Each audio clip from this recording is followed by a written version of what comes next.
Giagni karon sa DOH-12 ang mga senior citizens sa rehiyon nga magpaturok og booster dose batok COVID-19.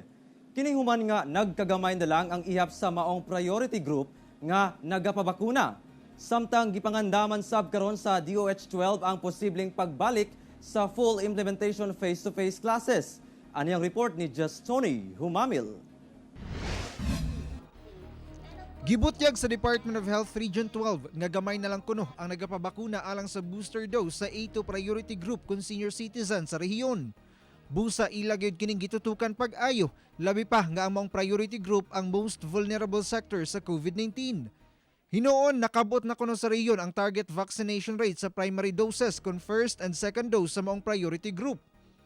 Gipasabot sa DOH-12 nga kinahanglan gyud kuno nga mahatagan og booster dose ang katigulangan aron masigurong dili kini basta-basta mataptan sa COVID-19.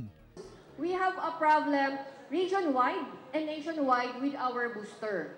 Because akala nila, if you get the 2 doses na, okay ka na.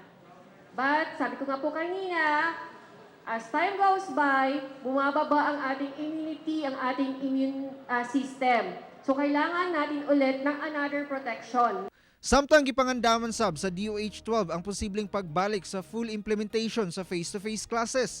Nang hinaot sila nga mapabakunahan sa mga ginikanan ng ilang mga anak aron aduna kini proteksyon batok COVID-19. And if majority of our school learners will be vaccinated, I'm sure by August we will be ready. It is our responsibility as parents to protect our children against this infection. Excited po yung ating mga kabataan. We go around schools, we go around different LGUs within the region.